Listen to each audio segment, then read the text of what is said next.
Hello everyone, today we are going to discuss about ERG theory. जैसा कि हमने organisational behaviour में बहुत सारी थ्योरीज और मोटिवेशन डिस्कस की है, तो वैसे ही एक ERG थ्योरी है जो कि ह्यूमन की नीड्स के बेस के ऊपर है, जो कि ऑर्गेनाइजेशन में बहुत ही हेल्पफुल होती है एक ह्यूमन बिहेवियर को अंडरस्टैंड करने के लिए और एम्प्लॉय को मोटिवेट करने के लिए।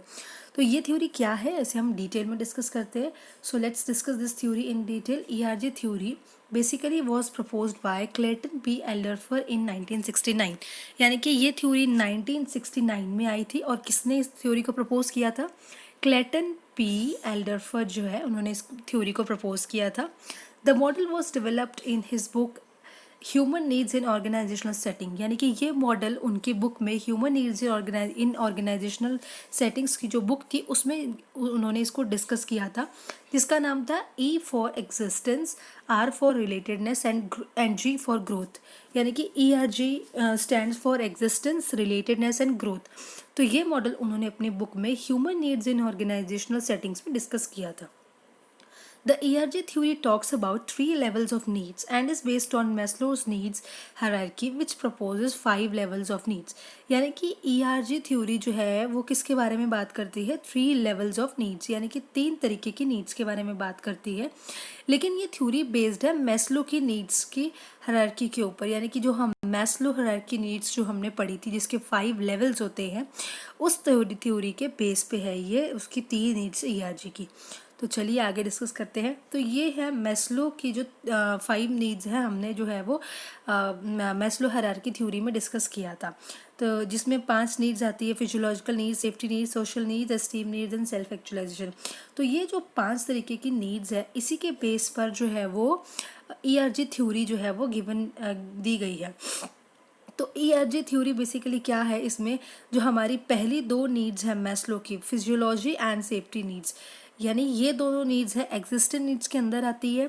सोशल नीड और एस्टीम नीड्स जो हमने पढ़ा था वो रिलेटेडनेस के अंदर आती है। और यहाँ पे सोशल नीड और आधी एस्टीम नीड आएगी रिलेटेडनेस नीड के अंदर, और आधी एस्टीम नीड्स और पूरी सोशल सेल्फ एक्चुअलाइजेशन नीड जो है वो आएगी ग्रोथ नीड के अंदर। यानी कि इस तरीके से उन्होंने जो है वो इस ERG थ्योरी को डेवलप किया था। और ERG थ्योरी के अंदर जो है ये इन 5 जो है वो मैस्लो की हायरार्किकल जो नीड्स थी उसको जो है वो बेस किया गया था। तो अगर हमें कभी एग्जाम में पूछा जाता है कि एग्जिस्टेंस नीड्स कौन सी है, तो सेफ्टी एंड फिजियोलॉजिकल नीड्स आएगा, और रिलेटेडनेस नीड्स में आएगा सोशल नीड और एस्टीम नीड्स, और ग्रोथ में आपका आएगा एस्टीम प्लस सेल्फ एक्चुअलाइजेशन। तो अब हम इसे थोड़ा डिटेल में डिस्कस करते हैं। सबसे पहले first one is existence needs. What is existence needs? Existence needs, this group of needs is concerned with providing the basic requirements for material existence such as physiological and safety। जैसा कि हमने पढ़ा था कि जो मैस्लो के जो hierarchy theory है उसकी जो पहली 2 नीड्स है वो आपकी एग्जिस्टेंस नीड्स में आती है। यानी कि पहली 2 नीड्स कौन कौन सी है? पहली फिजियोलॉजिकल नीड और दूसरी सेफ्टी नीड्स। फिजियोलॉजिकल के अंदर आपकी basic needs of human beings है, जो फूड, वाटर, शेल्टर, क्लोथिंग है वो आता है। और सेफ्टी नीड्स के ऊपर आता है उसकी जैसे जॉब सिक्योरिटी, उसकी जो है वो जॉब सिक्योरिटी, और उसके अलावा जो उसकी लाइफ को जो है वो सेव करती है, वो वाली नीड जो है उसके अंदर आती है।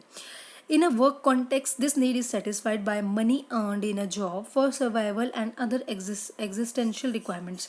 यानी कि वर्क कॉन्टेक्स्ट में अगर हम इनको देखें तो एक जो ह्यूमन बींग है, एक इंडिविजुअल है, वो जो है वो जॉब करता है, वर्क करता है, किसके लिए? एक मनी अर्न करने के लिए। और मनी अर्न करके वो अपने सर्वाइवल की और अपने एग्जिस्टेंस की जो रिक्वायरमेंट होती है, नीड्स को फुलफिल करता है, जो वो अर्न करता है।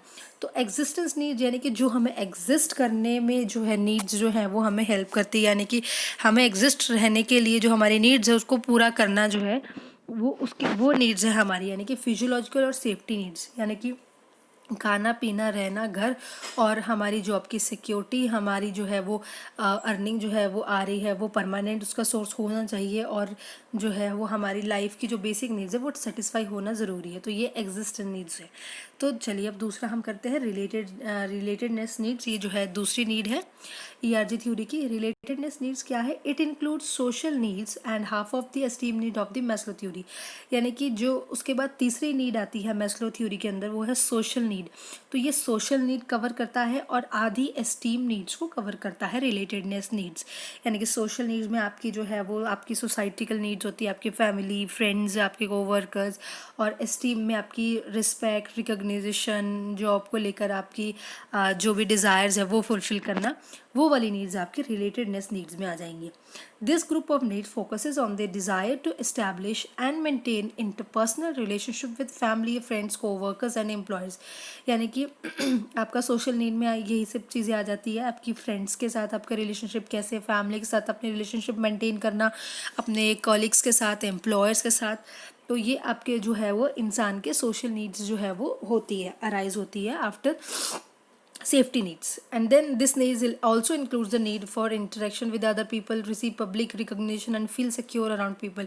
यानी कि also जो है वो esteem needs के अंदर आ जाता है कि वो जो है वो उसकी recognition जॉब के अंदर कैसी है, उसे पोजीशन और उसकी पावर और उसको अथॉरिटी, रिस्पॉन्सिबिलिटी किस हिसाब से जो है वो जॉब में मिल रही है, उसके नीड के अकॉर्डिंग मिल रही है या नहीं मिल रही है, तो उस नीड को सेटिस्फाई करना। तो ये हमने जो है सेकेंड रिलेटेडनेस नीड्स कर रही है। अब हम नेक्स्ट वन इज़ थर्ड करते हैं, दैट इज़ ग्रोथ नीड्स। तीसरी है आपकी ग्रोथ नीड, जिसके अंदर हमारी लास्ट टू नीड्स जो है वो मैस्लो की आ जाती है। तो अगर आपने मैस्लो की हायरार्की थ्योरी की जो वीडियो है, अगर आपने वो देखी है, हमें प्रीवियस हमने वीडियोस में की है, तो ये जो है ERG थ्योरी आपको समझने में बिल्कुल भी परेशानी नहीं आएगी अगर आप, इसलिए I would suggest you to सबसे पहले आप लोग मैस्लो की जो थ्योरी है उसे अच्छे से देख ले। मोटिवेशन थ्योरी जो है वो, अगर आप मैस्लो हायरार्की थ्योरी जो देख लेंगे अच्छे से, तो आपको ये वाली ERG थ्योरी बहुत क्लियर, ईजिली क्लियर हो जाएगी। तो चलिए ग्रोथ नीड्स में हमें लास्ट टू नीड जो है वो आती है। These needs are about the fulfilment of desires to be creative, productive and to complete meaningful task in order to build and enhance a person self esteem through personal achievement. तो यहाँ पे last आपकी आती है self esteem और self actualization जो needs होती है इंसान की। यानी कि किसी की इंडिविजुअल की नीड हो सकती है कि वो जो है वो बहुत ज़्यादा पावर अचीव, सपोज उसको बहुत ज़्यादा पावर अचीव करना है, उसको जो है वो मोस्ट पॉपुलर बनना है सबके बीच, या सपोज उसे जो है वो किसी भी कंपनी का CEO बनना है, या उसे जो है अपना जो है एम्पायर बहुत बड़ा बिल्डअप करना है। तो यहाँ पे आपकी सेल्फ एक्चुअलाइजेशन नीड्स आ जाती है। तो सेल्फ एक्चुअलाइजेशन नीड्स में तो है ये जो नीड्स है आपकी ग्रोथ नीड्स में, ह्यूमन को जो है वो हेल्प करती है उसके नीड को सेटिस्फाई रखने के लिए, वो उसकी तरफ बढ़ता है। These needs are all about personal development in the work context. A person's job, career, profession can provide a significant satisfaction for the growth. यानी कि इसमें आपकी किसी भी तरीके की जो है वो नीड हो सकती है आपके पर्सन की जॉब को सेटिस्फाई करना, करियर को, प्रोफेशन को, या कोई भी उनके अंदर कोई क्रिएटिविटी है, कोई प्रोडक्टिविटी है, वो कुछ अचीव करना चाहते हैं, अगर उनके अंदर कुछ आर्ट है तो वो कोई बहुत जो है वो बड़ी पिक्चर जो है वो बनाना चाहते हैं जो कि बहुत बड़ा रिकॉर्ड मेंटेन करे। यानी कि इस तरीके की उनके अंदर डिज़ायर जो है वो लास्ट में अराइज होती है एक ह्यूमन के अंदर। तो उसको वो मीट करने के लिए, अपनी नीड को फुलफ़िल करने के लिए वो यहाँ पे मेहनत करता है। These needs can be met through promotion, job enhancement, job rotation, training, development. यानी कि जॉब रोटेशन, यानी कि अगर किसी को जो है जॉब रोटेशन जो है वो अपने वर्क से चाहिए, यानी कि अगर वो मार्केटिंग डिपार्टमेंट में है, अगर उनको HR डिपार्टमेंट में जाना है फॉर एग्जांपल, तो इस तरीके की जो भी उनको नीड्स हैं तो वो इस तरीके से जो है वो स्टेप बाय स्टेप उसको मीट कर सकते हैं। जॉब एनहांसमेंट कर सकते हैं, जॉब रोटेशन कर सकते हैं, ट्रेनिंग कर सकते हैं, और अदर डेवलपमेंट अपॉर्चुनिटीज़ जो है वो सीख सकते हैं। Freedom to experiment with new ideas, providing feedback on improvement areas, ensuring that the employees and teams understand the significance of the task and how it connects to the organizational objective, project and vision. यानी कि अगर किसी individual के अंदर एक कोई भी opportunity उन्हें किसी भी प्रोजेक्ट में दिख रही है, किसी भी चीज़ में जो है वो, या उनका कोई नया आइडिया है, तो वो ऑर्गेनाइजेशन में उसको जो है वो करना चाहते हैं, तो वो कोशिश करेंगे कि अपने एम्प्लॉयर को, अपने बॉसेस को जो है वो समझा सके कि उनका आइडिया जो है वो ऑर्गेनाइजेशन के लिए बेस्ट है, उनका विजन जो है वो ऑर्गेनाइजेशन को बहुत आगे लेकर जाएगा। तो इस तरीके की डिज़ायर्स होती है लास्ट में सेल्फ एक्चुअलाइजेशन में, जिसमें जो है एम्प्लॉई की नीड जो है वो बहुत ही अलग होती है, बहुत क्रिएटिव होती है, बहुत प्रोडक्टिव होती है। तो यहाँ पे वो अपनी नीड्स को फुलफ़िल करने की कोशिश करता है। सो गाइज हमने आज ERG थ्योरी की तीनों चीज़ें कर ली हैं, एग्जिस्टेंस नीड्स, रिलेटेडनेस नीड्स और ग्रोथ नीड्स। तो आई होप आपको ये जो थ्योरी है वो बहुत अच्छे से क्लियर हो गई होगी। अगर आपको इस थ्योरी को समझने में थोड़ी प्रॉब्लम आ रही है तो I would suggest you guys to please watch Maslow hierarchy theory of motivation. अगर आप वो थ्योरी देख लेंगे तो आपको ये थ्योरी समझने में बिल्कुल भी प्रॉब्लम नहीं आएगी, क्योंकि उसके जो मॉडल्स है जैसे कि हमने यहाँ देखा, उसकी जो 5 नीड्स है मैस्लो की, यही नीड्स हमने इसमें कवर अप करी है। जस्ट इस थ्योरी में इसको 3 टाइप पार्ट्स में डिवाइड कर दिया गया है। तो thank you so much guys, I hope आपको क्लियर अच्छे से जो है वो थ्योरी हो गई होगी। Thank you so much.